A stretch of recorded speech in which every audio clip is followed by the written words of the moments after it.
Hello everyone, welcome to an all-new Diecast Emporium video. Today we're going to be taking a look at the DCP by First Gear 164 scale Peterbilt 389 tractor with a Fontaine magnitude lowboy with Jeep and Stinger. I know, huge mouthful, or in my case, a couple mouthful. Now this model is available from the Construction Diecast store. You will see a link to purchase it down in the video's description. The variation we are going to be taking a look at tonight is the Diecast Emporium version. Just kidding. But it is the black and orange version, which I think is the best looking, but I am a little biased if I'm honest. 164 scale diecast replica DCP by First Gear. Clear window design, box origin, so you can clearly identify the model and all of its different accessory components. Inspect everything if you're buying this off a dealer shelf, for example. On the back, we have the long-standing DCP slogan, Open Road Sold Separately, built on tradition, powered by precision, DCP by First Gear. At the bottom, again, here's all of First Gear and DCP's information, including their phone number and website. And on this side, I'm not going to read it again, but there is the full description of the model, bottom right, along with the item number 60-1608. Now, I'm going to be honest with you. I have tried to record this video twice already, so it's not going to be a true unboxing because a lot of the packaging components have been removed because they have to be removed the first time you unbox it. With that being said, there are no twist ties, thankfully, so you don't have to worry about getting so frustrated you're going to jump off a bridge. But the model is taped. The two plastic former pieces are taped in several different spots. Matter of fact, no less than half a dozen different spaces, so you will need an X-Acto knife. But of course, since I've already done that twice already, let's pop the top off. And we begin to remove some of the components. So here is the Jeep that comes with the model. Again, this is a die-cast component, like most things on this truck, so very nice. Has some hefty weight to it. Then we have the Stinger and the axle, the fourth axle on the trailer, should you want to put it on. So here's that piece, and here is the Fontaine Stinger. Now, you don't typically see lots of this type of setup near me, but if you're on the West Coast, for example, you will see this truck a lot. All right, let's get the two biggest components of the set out of the box. Here's the Lowboy trailer. And last but not least, the Pete 389. Also in the box, which isn't in the box because I already took it out the first time, we have a bag containing some spare parts, including the optional wide load, oversized load stickers, several different pins that you can use, once again, to lock the different configurations of trailer in. You can see where the pins would go, for example, on this right here. There's also some red flags that are included, just to name a few. However, one big notable absence, at least in my set, and I will do some more research and get back to you guys in the video's description if it's like that with all of them or just mine. But anyway, you can see that the outriggers do extend, but there are no boards. There are no board accessories included that you can put on top of the outriggers. So, with that done, the model and its accessories are unboxed. When we come back, we'll take a look at each of the components a little bit closer up.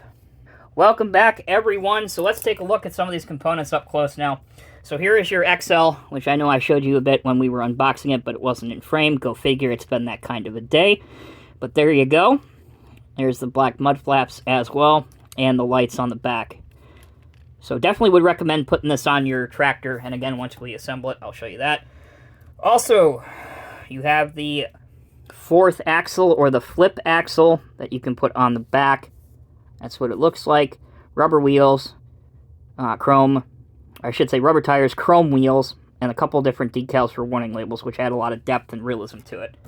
And finally, here is the last piece, the Fontaine Stinger. This does articulate, as you can see here. And again, those holes are where the pins would go if you want to permanently put it. And it also will move forward and backward. You can see the hydraulic cylinders popping out. Now, on to the Peterbilt 389 sleeper cab. All right, beautiful paint job. Probably say that about 10 times through the video. Excuse my enthusiasm, but I absolutely love the way this truck looks. DCP slammed it out of the yard with this paint job.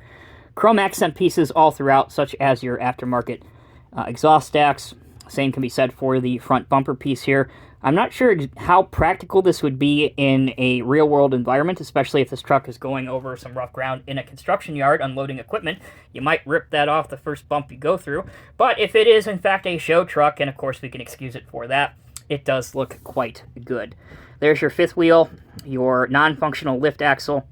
The functionality of the tires rolling is excellent. They roll just fine. There are no opening doors on the cab. However, the engine cover does tilt forward, and doing so reveals a detailed motor with some components inside. Hopefully you can see those rather clearly. The last bit of functionality on the 389 is the steerable front axle, which is notched in a couple different predetermined angles, and you can roll the truck around mimicking some steering. Alright, let's take a look at the Lowboy now. Here's your 3 axles at the rear. Mud flaps, which are actually part of the casting and painted black, so they're not very flexible. There's your lights and your red and white alternating DOT safety visibility stripes. You can see those all the way down the Lowboy trailer as well. I already mentioned the plastic outrigger pieces, which do fold out, but again, at least on mine, there's no planks to put on them, or boards to put on them. Speaking of boards, here are your simulated wooden boards on the trailer. These are plastic pieces that are simply glued on to the metal part of the trailer, but they look good enough and do the job quite well. Your gooseneck is detachable, so if you want to display your model in a loading configuration or offloading configuration, you can take the gooseneck off and grab your favorite friendly 1/64 scale construction piece and show it being loaded onto the trailer or loaded off the trailer. Alright, let's take our last break. When we come back, we will have the trailer in an assembled display, so we can show you what some 1/64 scale equipment looks like on it, so don't go anywhere. Welcome back, everyone. We have the trailer, the Jeep, and the truck assembled. We don't have the last axle on, but if you wanted to, that's what it would look like at the back, or you can flip it like this, as I showed you before. All right, put some 1/64 scale equipment on here. We're already at 8 minutes, so let's wrap up this video. Here is the aforementioned 950F wheel loader that you saw just moments ago. This is an old model from the 1990s, originally by Ertl and then by Norscott. Speaking of, same thing can be said about this model, a 613C elevating scraper. Another impressive load that takes up the entire bed of the truck. Now, for those that want to go for the ultra heavy mover display, again, not particularly realistic because, of course, you would remove the ripper and definitely the blade in the real world, but in the model world, we can get away with it because I know a lot of you want to see what the Diecast Masters D11 in 1/64 scale looks like on the set. There you go. All right, a couple more. If you want to stay in the First Gear family, we have the Komatsu PC210 by First Gear. Another impressive looking model. Although not the biggest excavator, it does take up nearly the entire bed, as we mentioned before. And last but not least, we have the Komatsu D155AX crawler dozer. Another perfect model to display on your DCP Lowboy set. Alright, that'll end the video. Basically, here's what you need to know. This is an excellent premier 1/64 scale Lowboy and truck set to display your heavy equipment or your farming models. It is not inexpensive. It is nearly $200. I believe at the time that I am filming this review, these retail for about $170 US, give or take a little bit.